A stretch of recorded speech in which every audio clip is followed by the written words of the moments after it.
Vamos a elevar una plegaria de oración al Señor.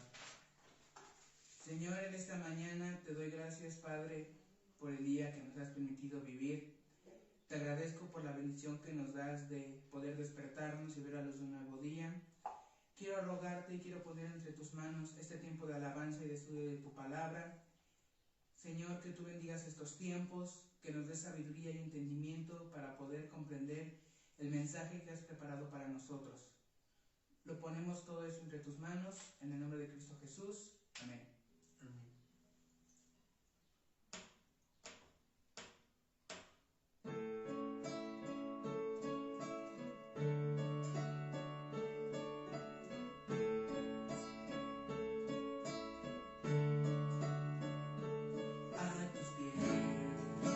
Entrego lo que soy.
Una vez más estamos aquí reunidos a la distancia, en verdad, deseando que Dios les bendiga, que se encuentren muy bien todos y cada uno de ustedes. Por este medio les saludamos a toda nuestra congregación que se reúne en el municipio de Tenancingo, aquí en la colonia Emiliano Zapata.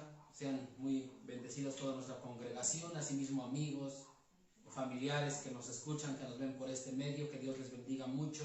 En nombre de nuestro hermano Agustín Vigueras y su servidor Jorge Chávez, ancianos de esta congregación,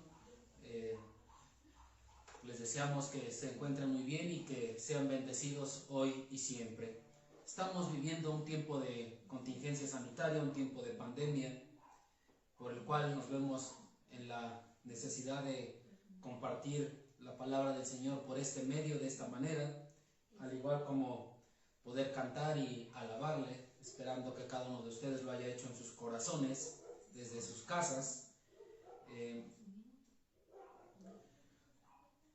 La semana pasada veíamos la importancia que tiene el que entreguemos a Cristo nuestras cargas, todo lo que estamos viviendo, todo lo que estamos pasando. Fue una semana, la pasada y la antepasada, fue una semana realmente difícil, considero yo difícil a nuestra congregación. Todo lo que hemos estado viviendo, enfermedades, ha sido difícil, ¿no? Ha sido complicado. Pérdida de hermanos también que han partido con el Señor, pero estamos aquí. Enfermedades, nuestro hermano Agustín, por el cual pido oren también por él, ha estado delicado de salud. Entonces vamos a estar estudiando la palabra del Señor en esta mañana de esta manera, por este medio, y pido a todos aquellos que me escuchan que sean tan amables de buscar en sus Biblias Apocalipsis capítulo 19. Dejemos un poquito a lo mejor lo que estamos haciendo, lo que nos preocupa, y vayamos a Apocalipsis capítulo 19,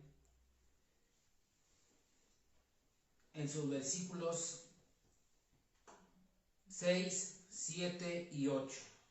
Dice la palabra de Dios: y oí como la voz de una gran multitud, como el estruendo de muchas aguas, y como la voz de grandes truenos, que decía: Aleluya, porque el Señor nuestro Dios Todopoderoso reina. Gocémonos y alegrémonos y démosle gloria, porque han llegado las bodas del Cordero, y a su esposa se ha preparado, y a ella se le ha concedido que se vista de lino fino, limpio y resplandeciente, porque el lino fino es las acciones justas de los santos. Vamos a orar. Padre, en esta mañana te damos gracias porque una vez más nos permites estar reunidos a la distancia, Padre, pero con la intención de honrar, glorificar tu santo nombre, alabar tu santo nombre. Y también, Padre, queremos ser alimentados por lo que tú tienes preparado para cada uno de nosotros en esta mañana, Padre. Que tú seas quien, Padre, pues nos escuche en nuestras oraciones, pero también queremos escucharte a ti en el mensaje que tienes para cada uno de nosotros, Padre. Te ruego, te pido que nos quites toda distracción, nos quites toda situación que esté ahí, Padre bendito, pues causando distracción a nuestras vidas. Sabemos que en muchas ocasiones en nuestras casas, en nuestros hogares, se nos hace muy fácil checar algo, revisar algo y perder el mensaje que tú nos das, Padre bendito. Queremos ser como esa mujer que dejó de hacer los quehaceres y se sentó a los pies del Maestro para escuchar su palabra, Padre. Te damos gracias y nos ponemos entre tus santas y benditas manos, rogándote que tú seas quien hable a nuestros corazones en esta mañana, en el nombre de Cristo Jesús. Amén. Como podemos ver en estos versículos, estaban cantando, estaban alabando a Dios, porque dice: y oí como la voz de una gran multitud, como el estruendo de muchas aguas, y como la voz de grandes truenos, que decía: Aleluya. Ellos estaban cantando, decían: Aleluya, porque el Señor nuestro Dios Todopoderoso reina. alababan a Dios, cantaban a Dios porque Él reina. Y lo que estamos viendo aquí en este versículo es la soberanía de Dios reinando y siempre reinando. Y Dios siempre va a reinar bajo cualquier circunstancia. Va a reinar en la alegría, va a reinar en nuestro gozo, pero también va a reinar en la tormenta, en la tribulación. También va a reinar en las pruebas que estemos pasando. Les decía ya 2 semanas que estamos viviendo estas 2 últimas semanas en las cuales hemos tenido una situación difícil para nuestra iglesia, pero aún en esos momentos de debilidad, Dios va a estar siempre reinando. ¿Por qué? Porque Dios es el que está actuando con soberanía sobre todo el mundo, sobre todas las cosas y sobre cada uno de los hijos de Dios, porque Él es el que reina. Dice la palabra de Dios, porque nuestro Señor Dios Todopoderoso reina. Y saber que Dios es el que reina y el que siempre está reinando, tiene que traernos algo a nuestro corazón. ¿Qué es lo que nos va a traer? Dice el versículo 7, gocémonos y alegrémonos y démosle gloria. Cuando estamos en esa preocupación y estamos bien preocupados, tenemos esa fuerte ansiedad por algo que estamos pasando, por lo difícil que estamos viviendo, perdemos el gozo en el Señor. Pero en medio de las peores circunstancias debemos recordar que Dios reina. Debemos recordar que Él reina porque Él es el Rey de Reyes y Señor de Señores. No hay más. Es algo muy difícil, es algo muy complicado. Sin embargo, al ir entendiendo la soberanía de Dios, nos vamos a gozar, nos vamos a alegrar y le vamos a dar toda la gloria a Dios porque sabemos que Él reina. Seguramente te has preguntado alguna vez, es que no entiendo por qué el Señor me permite vivir esto, no entiendo por qué me pasa esto, no entiendo por qué siempre a mí. Hermano, hermana que me escuchas, no pidas entender la soberanía de Dios. Nuestra mente finita y diminuta que tenemos no está capacitada para entender la grandeza de nuestro Señor. Más bien lo que debemos de pedir en oración es que nos enseñe y nos dé la fortaleza para aceptar su soberanía. Él sabe por qué hace las cosas, Él sabe de qué forma y para qué las hace.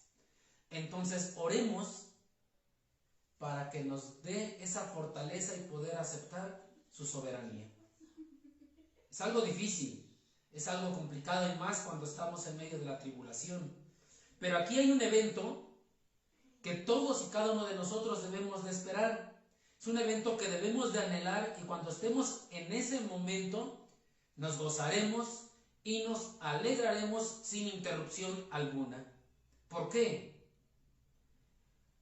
Porque ya no habrá muerte, no habrá más llanto, ni clamor, ni dolor, dice Apocalipsis 21:4. Este evento son las bodas del Cordero. Este evento, las bodas del Cordero, ha sido anunciado infinidad de veces desde el Antiguo Testamento hasta Apocalipsis. Y seguramente recuerdan la parábola de las 10 vírgenes en Mateo 25, del 1 al 13, que ya estudiamos. Muchos pasajes más que hablan de esto. Y debe de ser un evento esperado por todos nosotros. Debe de ser un evento esperado por todos los creyentes. Y si no lo anhelas, si no lo esperas, entonces piensa en tu salvación. Pero hay un detalle, dice el versículo 7, al final, y su esposa se ha preparado. Siempre que hay una boda, la esposa se prepara. No se presenta así como se levanta, con sandalias o pantuflas, en pijama, despeinada, sino que se prepara, se arregla, que se vea muy bien, muy presentable. Incluso desde días antes lo hace mínimo, como decimos aquí en términos coloquiales, se da una manita de gato. Y lo hace para lucir radiante, para que se vea muy bien. Tal vez estarás pensando en estos momentos, ¿y para qué tanto? ¿Para un ratito que va a durar el evento de la boda?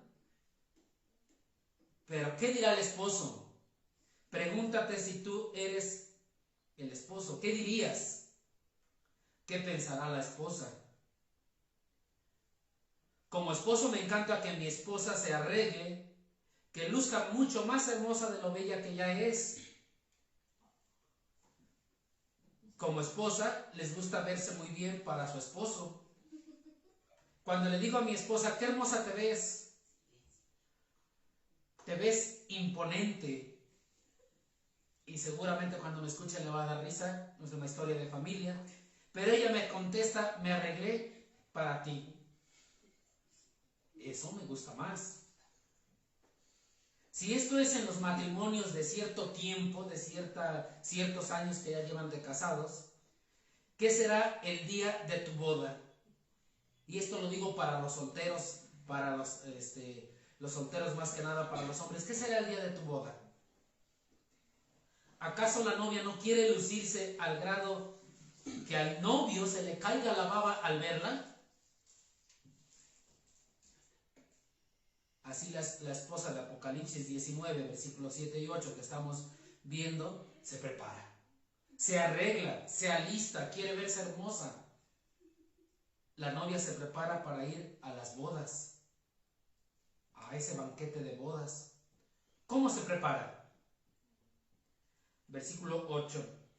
Y a ella se le ha concedido que se vista de lino fino, limpio y resplandeciente, porque el lino fino es las acciones justas de los santos. Se viste con lino fino, la cual es una tela muy delicada, muy fina, muy cara, representa pureza, representa delicadeza. Aquí en este versículo la esposa representa a la iglesia. Representa a la iglesia que va vestida de lino fino, limpio y resplandeciente. ¿Y qué es ese lino fino?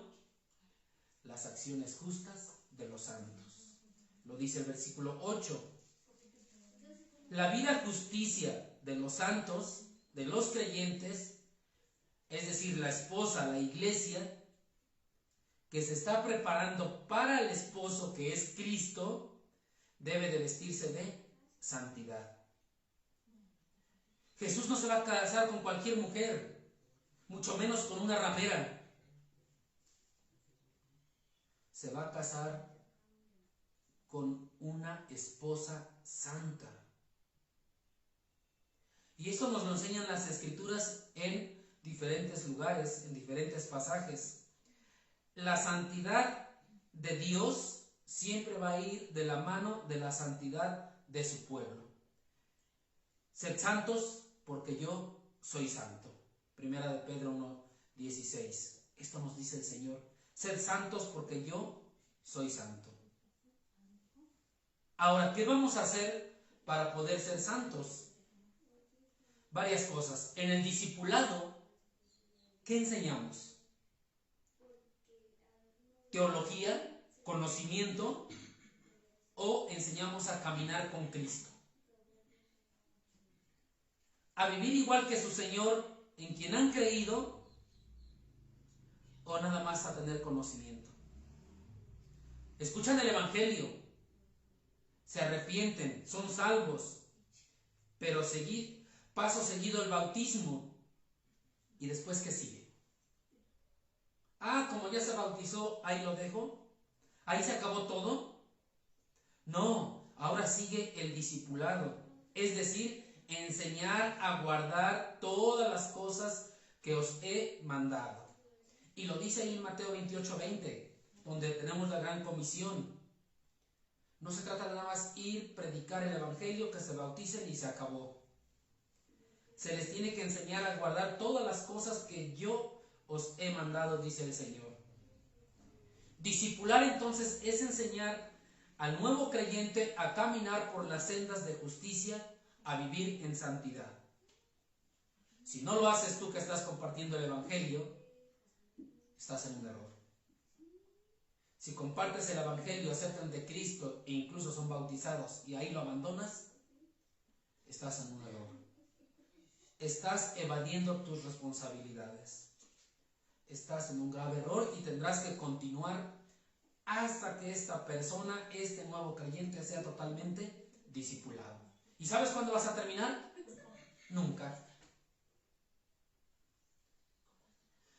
Ahora, la aplicación de la disciplina bíblica, tal como lo enseña Mateo capítulo 18, en sus versículos del 15 al 17, tal como lo vemos en 1 Corintios 5, es también con la finalidad de llegar a la santidad. En 1 Corintios capítulo 5, ya cada quien conoce la historia. 1 Corintios capítulo 5, muchos de ustedes lo han leído en varias ocasiones, y si no, pues lo pueden leer con toda calma. Empiezan todo el capítulo 5, pero ahí en el capítulo 5 había un grave problema. Dice el versículo 1: de cierto se oye que hay entre vosotros fornicación, y tal fornicación cual ni aún se nombra entre los gentiles. Era tan fuerte el pecado que ni en el mundo se veía algo parecido en aquel entonces. Dice, ni aún se nombra entre los gentiles, tanto que alguno tiene la mujer de su padre. Y cada quien se hizo de la vista gorda, como que nadie vio nada, y por lo tanto no se dice nada. Y en la iglesia nos justificamos diciendo: yo no me meto en la vida del hermano. Yo no tengo por qué meterme en la vida del hermano. Cada quien tiene su propio pecado y cada quien es responsable de su pecado. Pero aquí el pecado era algo totalmente palpable, que Pablo le reclama a la iglesia porque están envanecidos diciéndoles: ¿no deberíais más bien haberos lamentado para que fuese quitado de en medio de vosotros el que cometió tal acción? Vemos cómo Pablo le está reclamando aquí a la iglesia. Se están envanecidos. Le reclama a la iglesia, no le dice a los líderes, no le dice a los que están al frente, le reclama a toda la congregación. Es decir, todos somos responsables de permitir el pecado en nuestra iglesia. No podemos decir: lo bueno es que yo no soy anciano, lo bueno es que yo no soy líder, o lo bueno es que yo no soy pastor. Todos somos responsables. Vemos cómo Pablo le reclamó a la congregación. Pablo ya había emitido su juicio: el tal sea entregado a Satanás para destrucción de la carne, a fin de que el espíritu sea salvo en el día del Señor Jesús. Versículo 5. Y esto que estamos viendo aquí es lo mismo de Mateo 18, 17. Expulsión del pueblo de Dios. Tenle por gentil y publicano. Dice 1 Corintios 5, 11: con el tal ni aún comáis. Era tan evidente el pecado que no se realizó todo el proceso de Mateo 18. Era necesario hacerlo, brincarse todo el proceso y con el tal ni aún comáis. ¿Por qué se realiza todo esto? ¿Era falta de misericordia? Tal vez Pablo era un duro, falto de corazón. ¿Por qué se realiza todo esto? ¿Quién dijo que se hiciera esto? ¿Quién dijo que se hiciera lo de Mateo 18? Dios. Está en su palabra, y toda la palabra es inspirada por Dios. ¿Quién dijo que se hiciera todo esto? Dios. ¿Por qué? Porque Dios ama a su iglesia. Dios ama a su iglesia. La ama tanto que dio su propia vida por su iglesia. Pero ama más su gloria, y con la gloria de Dios nadie juega. Si alguien en la iglesia que se dice ser creyente está viviendo como mundano, que se vaya. Y si no se va, que sea expulsado, porque está ofendiendo la gloria de Dios. Es lo que está haciendo. Los creyentes somos representantes de Dios aquí en la tierra. Somos sus embajadores. ¿Cómo lo vamos a representar? ¿Con una etiqueta de pecado por delante de nosotros? ¿Cómo vamos a hacer la diferencia si vivimos tal como viven los del mundo? En ocasiones ya no se ve el cambio. Es un ejemplo muy tradicional, muy lógico que voy a dar, pero a la distancia sabemos, cuando vemos a algunas personas con un sombrero, con una sombrilla, traje, corbata, una Biblia en la mano, o las mujeres falda larga, sabemos de quién se está hablando y se nota un cambio. Pero vemos a los hijos de Dios, a los creyentes, o según creyentes, tal como los del mundo, no se ve el cambio. ¿Cómo vamos a hacer la diferencia si vivimos como los del mundo? Entonces, la disciplina bíblica de la cual estamos hablando aquí nos lleva a la santidad del pueblo de Dios. Ahora vayamos a Primera de Pedro. Busquen en sus Biblias, por favor, la primera carta del apóstol Pedro. Muy conocido, algo que hemos cantado. Dice Primera de Pedro 2, 9 y 10. Mas vosotros sois linaje escogido, real sacerdocio, nación santa, pueblo adquirido por Dios, para que anunciéis las virtudes de aquel que os llamó de las tinieblas a su luz admirable. Vosotros que en otro tiempo no erais pueblo, pero que ahora sois pueblo de Dios, que en otro tiempo no habíais alcanzado misericordia, pero ahora habéis alcanzado misericordia.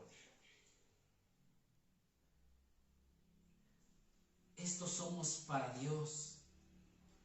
El pueblo de Dios, los hijos de Dios, los creyentes, somos linaje escogido, somos real sacerdocio, somos una nación santa. Estos somos para Dios. Somos un pueblo adquirido por Dios. Estos somos para Dios. La pregunta es, ¿lo estamos viviendo? ¿Estás viviendo esto? ¿Cómo lo vives tú? Discipular y disciplinar lo tenemos que hacer para que vivamos en santidad. Ambas cosas son necesarias. Porque el día de las bodas del Cordero, la esposa tiene que estar ataviada. Tiene que estar limpia y resplandeciente, tiene que lucir hermosa, tiene que estar bien, tiene que ser la mejor, tiene que ser lo máximo. Ahora, ¿por qué será esto? Vayamos ahora, por favor, en sus Biblias a Efesios capítulo 5. Búsquenlo porque a veces el que está aquí al frente leyendo lee muy mal. Para que lo sigan ustedes con su mirada también. Y dice Efesios 5, 25. Así como Cristo amó a la iglesia y se entregó a sí mismo por ella para santificarla, habiéndola purificado en el lavamiento del agua por la palabra, a fin de presentársela a sí mismo una iglesia gloriosa, que no tuviese mancha ni arruga ni cosa semejante, sino que fuese santa y sin mancha.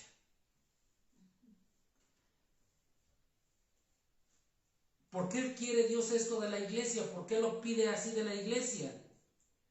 Porque Cristo amó a la iglesia y se entregó a sí mismo por ella. Esa es la razón. Porque la quiere limpia y resplandeciente. la quiere sin mancha, sin arruga. Así es como la quiere santa. Y esa es la importancia de la santidad. Vamos a ver 5 detalles, 5 cosas de lo que es esta santidad o de lo que tiene que ver la santidad. El principal motivo de nuestra santidad es que Dios es santo. Servimos a un Dios santo. No estamos sirviendo a dioses falsos, no estamos sirviendo a dioses que no tienen nada que ver. Son dioses falsos, no nos sirven, pero le estamos sirviendo a un Dios verdadero, a un Dios santo. Y ahora vayamos otra vez a Primera de Pedro, en su capítulo 1. Primera de Pedro 1, versículo 13 en adelante. Dice la palabra de Dios: por tanto, ceñid los lomos de vuestro entendimiento, sed sobrios y esperad por completo en la gracia que se os traerá cuando Jesucristo sea manifestado. Como hijos obedientes, no os conforméis a los deseos que antes teníais estando en vuestra ignorancia. Antes teníamos, en Cristo eres nueva criatura. Versículo 15, sino como aquel que os llamó es santo, sed también vosotros santos en toda vuestra manera de vivir. En toda vuestra manera de vivir. Porque escrito está, sed santos porque yo soy santo. Es decir, no puedo ser santo un ratito o ser santo en este lugar nada más. Es en toda vuestra manera de vivir. Dios no nos dice, sed santos y se va a pecar. Nos dice, sed santos porque yo soy santo. Dios es el modelo a seguir.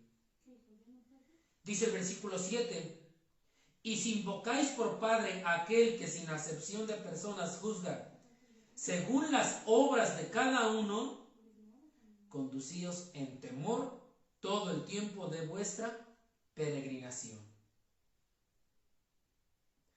Nos falta temor a Dios entonces.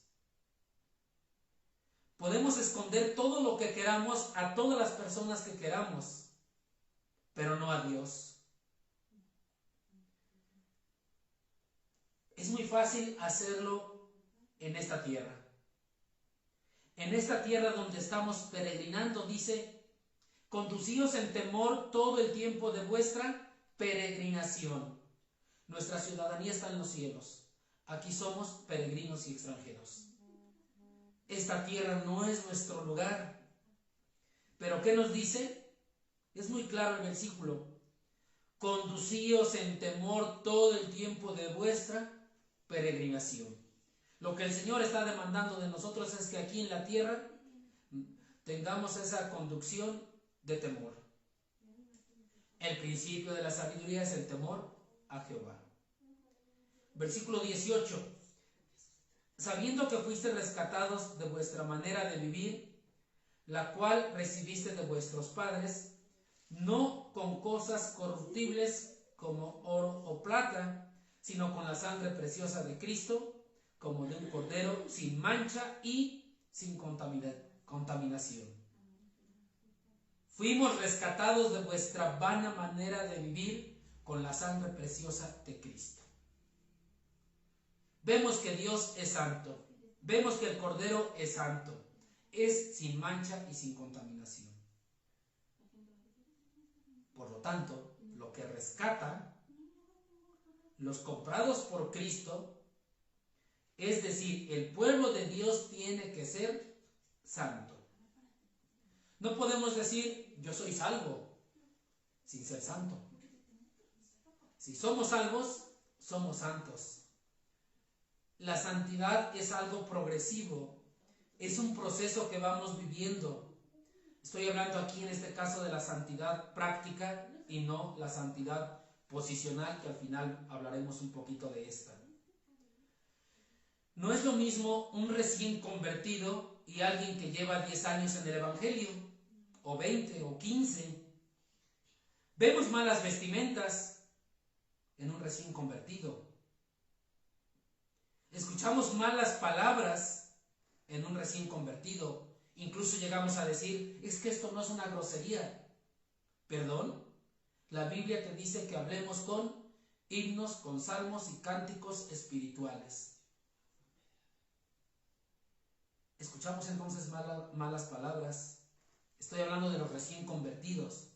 Pero aquí es donde entra el discipulado del cual hablamos hace rato. Tenemos que enseñar, tenemos que instruir, tenemos que mostrar que la Biblia nos habla de un atavío, de una vestimenta con pudor, que nos habla de cómo debemos de comunicarnos. Los que ya tienen cierto tiempo en el Señor, los que ya tienen cierto tiempo en los caminos del Señor, tenemos la obligación de discipular a otros. Precisamente para enseñarlos a caminar en santidad. Ahora pregúntate, ¿a quién has discipulado? Tú que tienes 20, 15, 30 años en el Señor, ¿a quién has discipulado? Pregúntate, ¿a quién estás discipulando en este momento si es que no has discipulado a nadie? ¿A quién estás discipulando? Bueno, pregúntate, ¿a quién vas a discipular en un futuro? ¿Has estado orando para que el Señor te utilice de esta manera? Y si no vemos cambios en nuestra vida después de 1 o 2 años exageradamente, después de que alguien nos ha discipulado y nos ha dicho esto está mal, es evidente que no has conocido a Dios. ¿Pero por qué? Porque si has sido redimido de tu vana manera de vivir, no es congruente que sigas viviendo así, que profeses ser creyente cuando en realidad no lo eres. Tiene que haber cambios en tu vida. El que está en Cristo es nueva criatura. Las cosas viejas pasaron ya. He aquí son todas hechas nuevas. Si no hay cambios en tu vida, tal vez no seas creyente. Si te enojabas por cualquier cosa, ahora tienes templanza y mansedumbre. Hay que tener ese cuidado. Debemos de ser santos porque Dios es santo. Por lo tanto, debemos de tener cuidado con todo lo que hacemos, con todo lo que decimos. Ahora, somos santos porque Dios es santo. Tenemos que ser santos porque Dios es santo. Les dije que íbamos a hablar de 5 detalles de la santidad, 5 cosas, 5 fundamentos. El número 2 es que la santidad es un reflejo de nuestra salvación. Si dices yo soy salvo, entonces tienes que decir yo soy santo. La santidad y la salvación no se pueden separar. Es como orar y leer las Sagradas Escrituras. Tampoco se pueden separar. Es como cuando decimos Jesús es mi Señor. Jesús es mi Salvador, no se pueden separar. Pero es bien fácil decir, Jesús es mi Salvador, pero no lo acepto como mi Señor. Si no es tu Señor, entonces no es tu Salvador. A aquel quien Dios salva, lo va a transformar, lo va a cambiar. Es decir, la gracia que salva, la gracia de Dios por la cual somos salvados, nos va a transformar. Eso es algo que nos debe de quedar muy claro. Y si lo dudas, busquemos ahora Santiago capítulo 2. Santiago capítulo 2.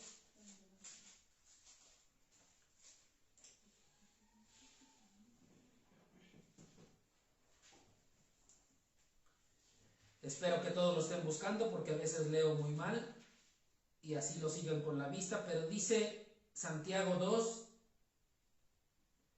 versículos 14 al 20. Hermanos míos, ¿de qué aprovechará si alguno dice que tiene fe y no tiene obras? ¿Podrá la fe salvarle? Y si un hermano o una hermana están desnudos y tienen necesidad de mantenimiento de cada día, y alguno de vosotros le dice, id en paz, calentaos y saciaos, pero no le dais las cosas que son necesarias para el cuerpo, ¿de qué aprovecha? Así también la fe, si no tiene obras, es muerta en sí misma. Pero alguno dirá, tú tienes fe y yo tengo obras. Muéstrame tu fe sin tus obras y yo te mostraré mi fe por mis obras. Tú crees que Dios es uno, bien haces. También los demonios creen y tiemblan. Mas ¿quieres saber, hombre vano, que la fe sin obras es muerta? Tengamos cuidado con nuestro creer. Siempre decimos yo creo en Dios y escuchamos a infinidad de personas que dicen yo creo en Diosito, dicen. Yo creo en Dios. ¿Qué creen? Los delincuentes también creen en Dios. Los mundanos también creen en Dios, pero lo creen a su manera. Hay también quienes creen que por ir el domingo a la iglesia, por cantar, por escuchar un sermón, ya son salvos. Eso piensan, eso se imaginan. Porque voy cada 8 días a la iglesia y escucho los cantos, es más, me pongo a cantar, escucho con mucha atención un sermón, ya soy salvo. Hay que tener cuidado, tal vez sea lo mismo que los delincuentes. La fe sin obras es muerta. Somos salvos por la gracia de Dios mediante la fe en Cristo para buenas obras, las cuales han sido preparadas de antemano para andar en ellas. Es decir, las obras son el resultado de ser salvados por Dios. Es algo que debemos de tener mucho cuidado. ¿Qué hacemos? ¿Cómo lo hacemos? ¿Qué estamos haciendo? Más adelantito de Santiago y Pedro, en la primera carta de Juan, en el capítulo 2,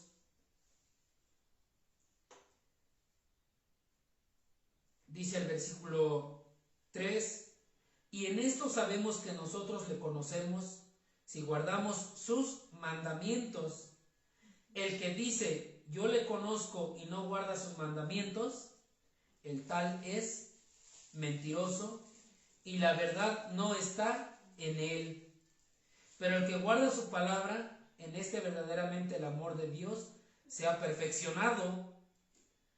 Por esto sabemos que estamos en él. El que dice que permanece en él debe de andar como él anduvo.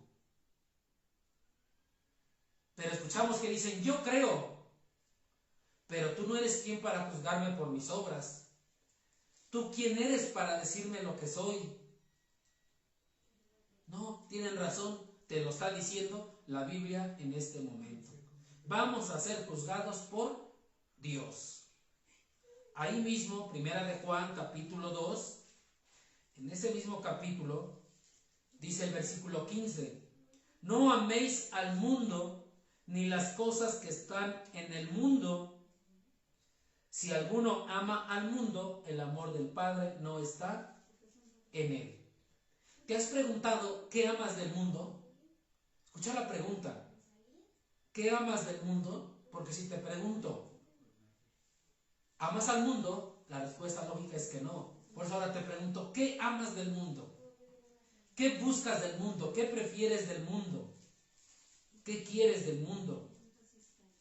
La palabra del Señor dice, no améis al mundo ni las cosas que están en el mundo.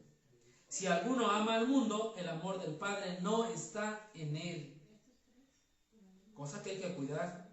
Y como creyentes es nuestra obligación. Primera de Juan capítulo 3, versículo 3. Y todo aquel que tiene esta esperanza en él se purifica a sí mismo, así como él es puro. Versículo 4. Todo aquel que comete pecado infringe también la ley, pues el pecado es infracción de la ley.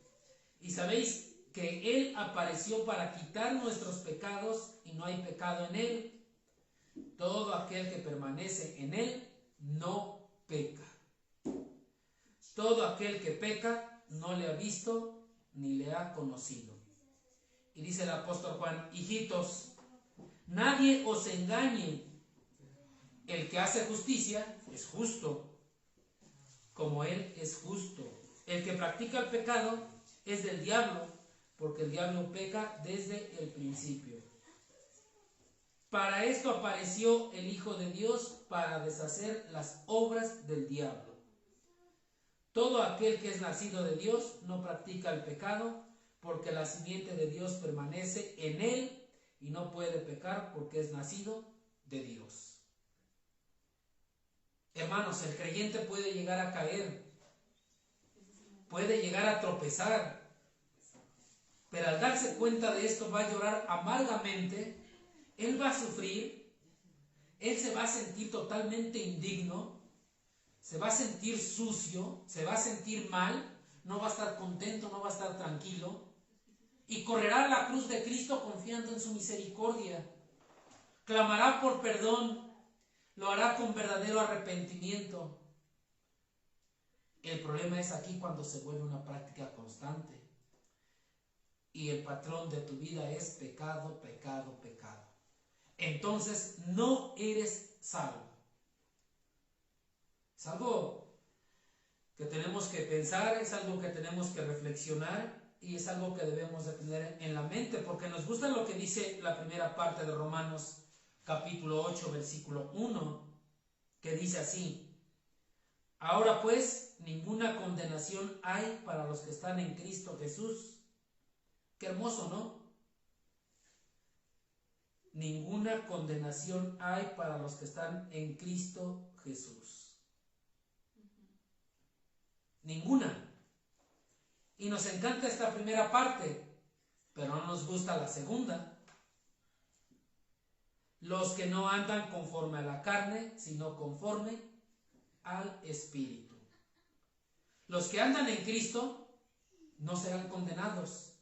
Los que están en Cristo no serán condenados.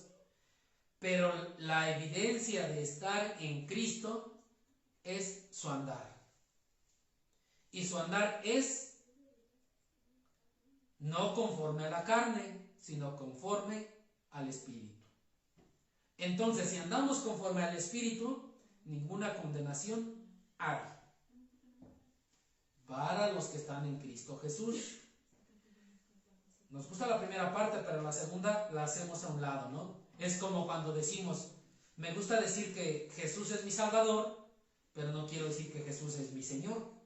No me gusta someterme a su señorío, a sus ordenanzas, a sus mandamientos. Tercer detalle de la santidad. La santidad tiene dos enemigos. Estos dos enemigos son totalmente opuestos. Son totalmente opuestos en el extremo.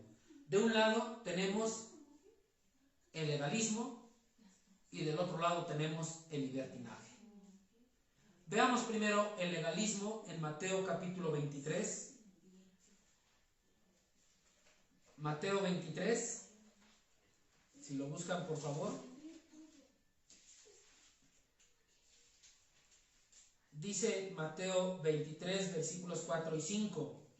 ¿Por qué atan cargas pesadas y difíciles de llevar y las ponen sobre los hombros de los hombres, pero ellos ni con un dedo quieren moverlas? Antes hacen todas sus obras para ser vistos por los hombres, pues ensanchan sus filacterías y extienden los flecos de sus mantos, y aman los primeros asientos en las cenas y las primeras sillas en las sinagogas y las salutaciones en las plazas, y que los hombres los llamen rabí, rabí. Esto es legalismo. Ante la gente se ven bien. Dice también en Mateo 15, versículo 9,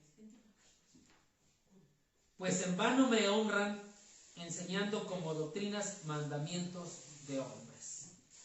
El legalismo es decir, tanto hago, entonces tanto valgo. Ganar el favor de Dios con obras. El legalismo es exaltar los propios méritos. El legalismo es que quiero ganar el favor de Dios con mis obras. Nos sentimos superior al otro porque digo yo hago más que él. De verdad, eso es legalismo. Es que tú oras 10 minutos y el otro ora 1 hora. Eso es legalismo. Es algo que debes de entender.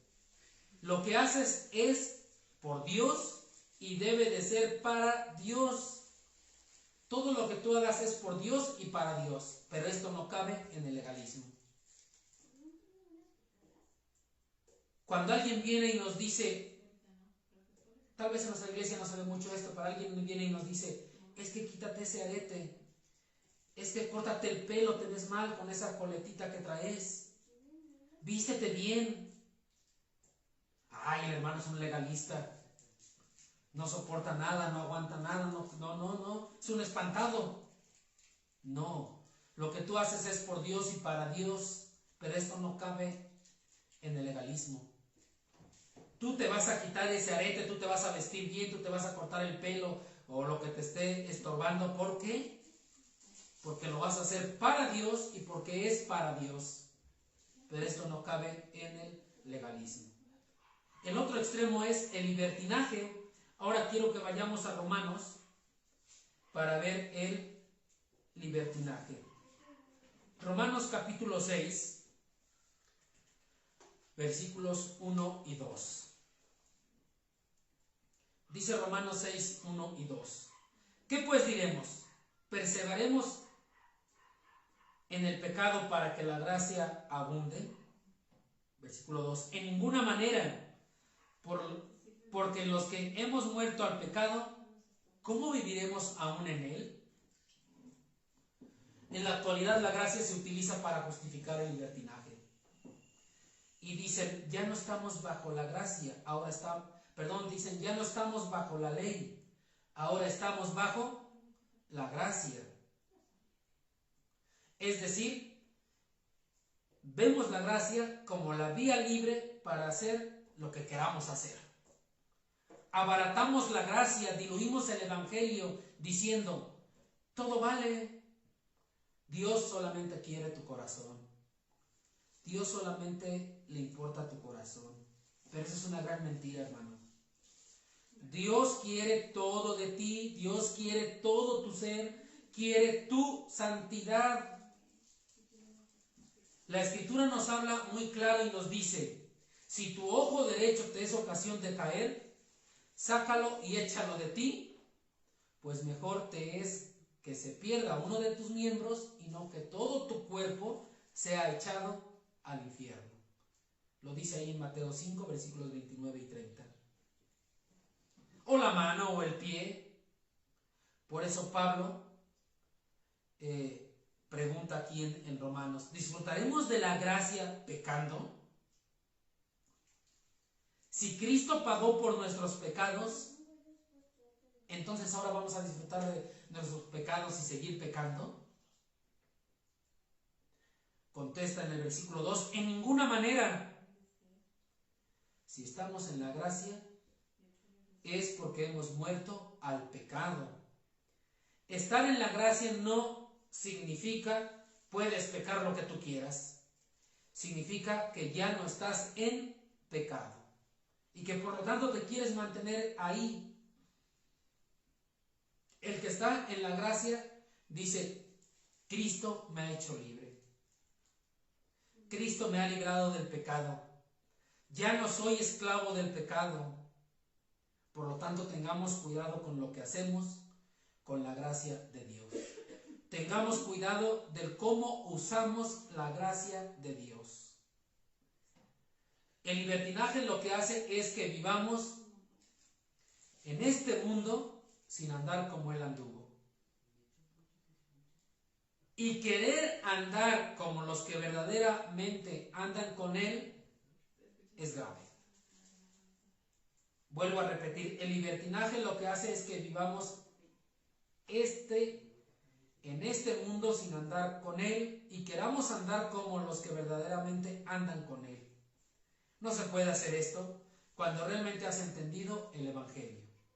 Es decir, no puedes imitar andar como un verdadero creyente cuando no lo eres. Pero eso es el libertinaje. Entonces, los dos enemigos son el legalismo y el libertinaje, cosas totalmente opuestas en extremo, pero son de gran peligro.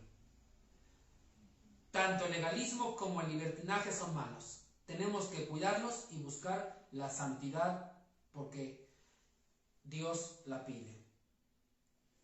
¿Ok? ¿Vamos bien hasta aquí? Entonces, somos o tenemos que ser santos porque Dios es santo. Por eso tenemos que ser santos porque Dios es santo. Tenemos que ser santos porque es un reflejo de nuestra salvación.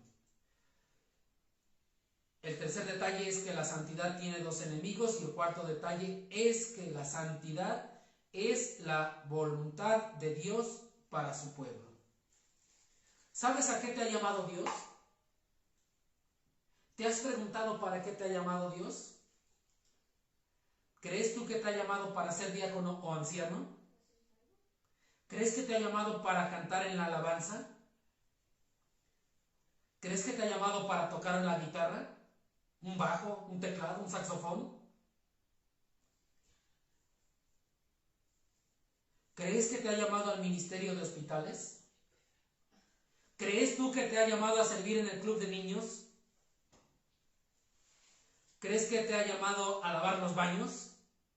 ¿O te ha llamado a dirigir el grupo de varones o el grupo de mujeres?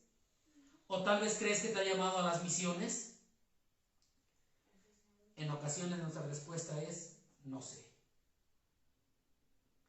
El Señor te ocupa a donde mejor le sirvas. No te preocupes por esto. Preocúpate y ocúpate por lo que debes de saber. Y ahora sí, vayamos a la primera carta a los tesalonicenses, en su capítulo 4.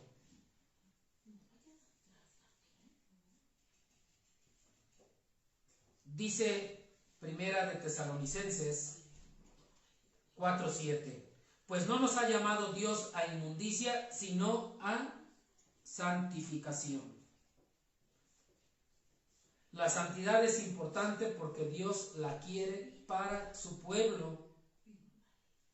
En muchas ocasiones nos preguntamos o le preguntamos a alguien, ¿cómo saber cuál es la voluntad de Dios para mi vida? Como miembros de una congregación muchas veces nos acercamos al líder, al anciano o al pastor preguntándole, ¿cómo puedo saber cuál es la voluntad de Dios para mi vida? Y entonces le contestamos, sed santo. Es lo que el Señor quiere. Te ha llamado a santificación. No, pastor, no me refiero a eso, hermano, de verdad. Yo me refiero a un ministerio para servirle. La voluntad de Dios es que seas santo. Para eso te ha llamado. Dice el versículo 7, no nos ha llamado Dios a inmundicia, sino a santificación. No te preocupes por el ministerio, Él te ocupará donde mejor le sirvas, ya sea como misionero, como maestro, como anciano, como diácono. De lo que sea Él te va a ocupar, Él te va a llamar, Él te va a acomodar. Pero no es correcto servir de cualquier manera sin cuidar tu santidad primero.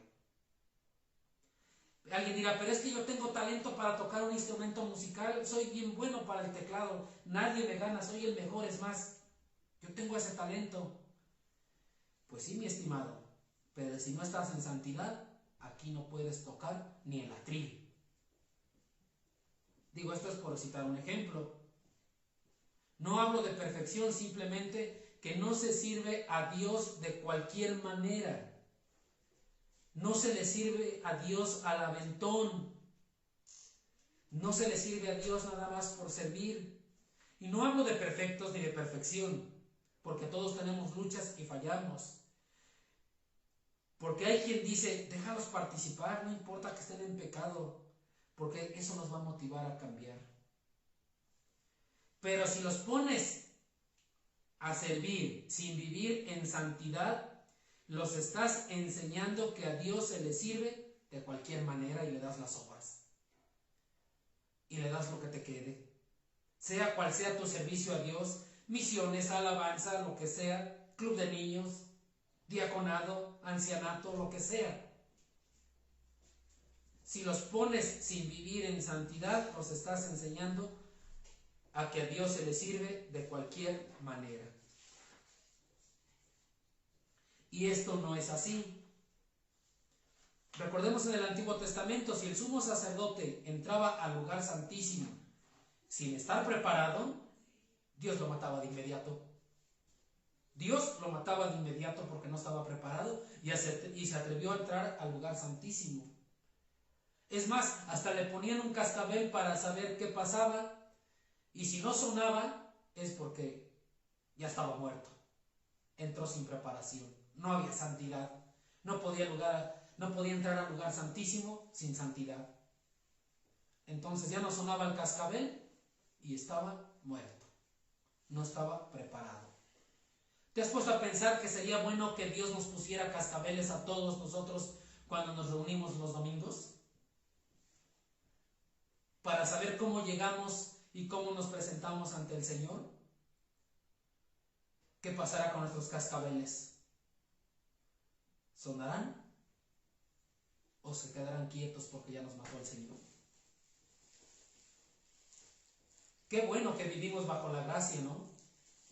Porque quién sabe qué nos pasaría si sonaran o no sonaran nuestros cascabeles. Es algo que debemos de saber, que debemos de pensar cómo nos presentamos ante nuestro Señor. Pregúntate, ¿te presentas con o sin santidad?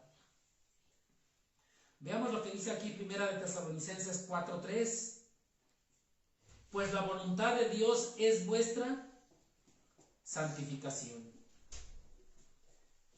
La voluntad de Dios es vuestra santificación. Por eso adelante en el versículo 7 dice, pues no nos ha llamado Dios a inmundicia, sino a santificación. Ahora, leamos lo que está en medio. Versículo 3, que os apartéis de fornicación, que cada uno de vosotros sepa tener su propia esposa en santidad y honor, no en pasión de concupiscencia como los gentiles que no conocen a Dios, que ninguno agravie ni engañe en nada a su hermano, porque el Señor es vengador de todo esto, como ya os hemos dicho y testificado. Pues no nos ha llamado Dios a inmundicia, sino a santificación. Así que el que desecha esto, no desecha a hombre, sino a Dios, que también nos dio su Espíritu Santo. Si no cuidas tu santidad, estás desechando a Dios. Dios te pide, Dios quiere, y esa es su voluntad, quiere que vivamos en santidad. Quinto detalle, sin santidad nadie verá el Señor. Esto lo tenemos en Hebreos 12, versículo 14. Incluso es un versículo muy conocido, muy fácil de memorizar, un versículo que muy común es que lo estemos diciendo, muy seguido lo decimos, es muy fácil de aprendérselo. Sin santidad nadie verá al Señor, lo decimos constantemente. Dice el versículo tal cual, seguid la paz con todos y la santidad, sin la cual nadie verá al Señor. Sin santidad nadie verá al Señor. Les decía, es un versículo que decimos constantemente, pero la pregunta es, ¿lo vivimos? ¿Lo llevamos a la práctica? Aquí, este ver, dice sin santidad, sin la cual nadie verá al Señor. Este ver se refiere a estar en comunión con Él durante toda la eternidad. Recordemos que en el día final todo ojo le verá. Todo ojo le verá. Pero ¿qué va a pasar después? ¿podremos verle al Señor por toda la eternidad? Dice nadie, sin la cual nadie, ¿qué significa nadie? Que ninguna persona que no viva en santidad no estará con el Señor. Nadie, sin la cual nadie verá al Señor. Entonces la santidad es requisito para poder estar con el Señor. ¿Por qué? Porque el Señor es santo. Estimados hermanos, estimadas hermanas, personas, familiares, amigos que nos escuchan, si esto no te convence, entonces estás mal. Te he dado muchos versículos, te he dado la palabra de Dios, y si esto no te convence, estás mal. Busca la santidad. Ora a tu Señor, estudia la Biblia, busca a Dios y siempre será, busca a Dios. Deja todo lo que te hace mal, deja todo lo que te hace perder tu santidad, deja todo lo que te desvía del camino del Señor. Busca al Señor siempre. Si no has aceptado de Cristo como Señor y Salvador, es el tiempo de que aceptes a Cristo como Señor y Salvador. Si ya eres creyente de años, busca a tu Señor, busca a Dios. Pero en la realidad, porque muchas veces nos acercamos, pedimos ayuda en oración y le decimos a un hermano, a una hermana, oye, ayúdame orando al Señor porque me pasa esto, tengo esta tentación, tengo este problema, tengo esto, me pasa, ayúdame. Y el hermano y la hermana están orando sin cesar, pero en casa no hago nada. Sigo viviendo una vida tranquila. La responsabilidad y la obligación de buscar la santidad es personal. Todo el que busca a Dios lo va a encontrar, eso es seguro. Así que busca y busca a Dios. Tu mayor adversario en la búsqueda de Dios no es el diablo, no es el mundo, no es la gente, eres tú mismo. Si tú que estás ahí escuchándome y que me estás viendo, eres tú, nadie más, es tu propia carne. Hay que tener cuidado. Busquemos ahora Efesios capítulo 1.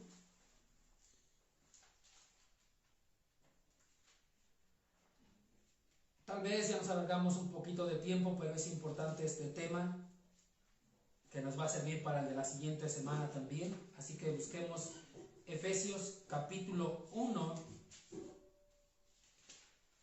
Es un pasaje muy, pero muy hermoso. Dice versículo 3 en adelante: bendito sea el Dios y Padre de nuestro Señor Jesucristo, que nos bendijo con toda bendición espiritual en los lugares celestiales en Cristo. Versículo 4: según nos escogió en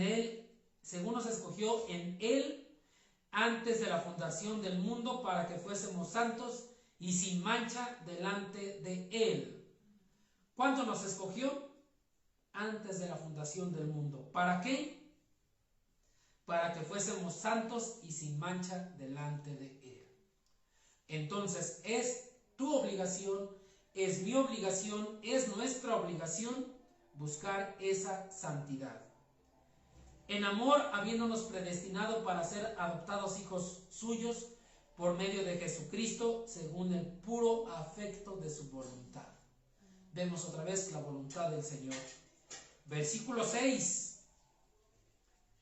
para alabanza de la gloria de su gracia, con la cual nos hizo aceptos en el amado. Nos hizo aceptos en el amado. Continuamos. En quien tenemos redención por su sangre, el perdón de pecados, según las riquezas de su gracia, que hizo sobreabundar para con nosotros en toda sabiduría e inteligencia, dándonos a conocer el misterio de su voluntad, según el beneplácito, el cual se había propuesto en sí mismo, de reunir todas las cosas en Cristo en la dispensación del cumplimiento de los tiempos, así las que están en los cielos como las que están en la tierra. Y como lo dice aquí el versículo, somos santos en Cristo, dice el versículo 6. Somos santos en Cristo. Es decir, en Jesús Dios nos ve santos. Y esa es la santidad posicional. Es la posición que nos da Cristo. En Jesús Dios nos ve santos. Dice, en el amado somos aceptos. Es muy claro. Con lo cual nos hizo aceptos en el amado. En el amado somos aceptos. Somos santos por la gracia de Dios. Por Cristo Dios nos ve como santos. Pero es nuestra responsabilidad vivir piadosamente, vivir en santidad, sin la cual nadie verá al Señor. Y ahora sí, regresamos otra vez a nuestro pasaje inicial, que es Apocalipsis 19, versículos 6, 7 y 8. Los vuelvo a leer, pongan atención. Y oí como la voz de una gran multitud, como el estruendo de muchas aguas, y como la voz de grandes truenos que decía, Aleluya, porque el Señor nuestro Dios Todopoderoso reina. Gocémonos y alegrémonos y démosle gloria, porque han llegado las bodas del Cordero, y su esposa se ha preparado. Y su esposa se ha preparado, y a ella se le ha concedido que se vista de lino fino, limpio y resplandeciente, porque el lino fino es las acciones justas de los santos. ¿Estamos preparados? Pregúntate, ¿estás preparado? Tú en lo individual y en lo personal, ¿estás preparado? Como iglesia, ¿estamos preparados? Como congregación, ¿estamos preparados? Dice el versículo 7, y su esposa se ha preparado. Estamos bajo la época de la gracia, bajo la dispensación de la gracia, estamos en este tiempo de la gracia, estamos en el tiempo de prepararnos, tanto en lo personal como iglesia, porque dice aquí, y su esposa se ha preparado. Es decir, ya había pasado este tiempo que estamos viviendo ahorita, y entonces se ha preparado. Pregúntate, ¿estás listo si ahorita viene el Señor? ¿Estamos listos como iglesia? ¿Nos hemos vestido de ese lino fino, limpio y resplandeciente? Como lo dice el versículo 8. ¿O decimos, no, es que el lino está muy caro? No tiene caso que me esfuerce, nunca lo voy a poder comprar. Nunca lo voy a poder usar. Mejor ahí después. Después me santificaré. Pregúntate, ¿estamos viviendo en santidad? Como congregación somos santos. En lo individual, pregúntate si tus acciones y las mías y las nuestras son acciones justas. Pregúntate, ¿cómo llegarás vestido a las bodas del Cordero? ¿Cómo llegarás vestido a las bodas del Cordero? Si realmente eres salvo, si realmente has aceptado a Cristo como Señor y Salvador, somos aceptos en el amado. Seguro es que estarás ahí en las bodas del Cordero porque has aceptado a Cristo como tu Señor y Salvador. Y si lo has hecho de todo corazón, mucha mayor seguridad tienes. Pero pregúntate, ¿cómo llegarás vestido a las bodas del Cordero? ¿De lino fino, limpio y resplandeciente? ¿O qué llevarás puesto? Apocalipsis 19:9. Y el ángel me dijo, escribe, bienaventurados los que son llamados a la cena de las bodas del Cordero. Pregúntate ahora, ¿perteneces a este grupo de bienaventurados? Tú en lo individual, en lo personal, ¿perteneces al grupo de bienaventurados los que son llamados a la cena de las bodas del Cordero? Como congregación, como iglesia, ¿perteneceremos a este grupo de bienaventurados? Ahí les dejo la reflexión, oremos. Padre, en esta tarde te damos gracias por este tiempo que tú nos das y que nos permites estar aquí reunidos para cantarte, para alabar tu santo nombre y también para escuchar tu palabra. Nos permite estar aquí juntos para analizar el mensaje que tú tienes y que nos has dado en esta tarde, Padre. Lo queremos poner en tus manos, rogándote que tú toques el corazón de cada uno y que, Padre, nos des la fortaleza, nos enseñes, nos des el anhelo de buscar la santidad. Hemos visto ya varios detalles, 5 detalles de la santidad, Padre, y esta última, que sin santidad nadie verá al Señor, es de verdad para pensar, de verdad para analizar, para reflexionar. Y si esto no nos causa temor, si esto no nos causa alguna sensación de angustia, pues creo que estamos mal y te pedimos nos des también ese temor a Dios, nos des ese amor a Dios y que sobre todo el anhelo de querer estar en tu presencia, de querer vivir santos para honrar y glorificar tu santo nombre, Padre. Te damos gracias en Cristo Jesús. Amén.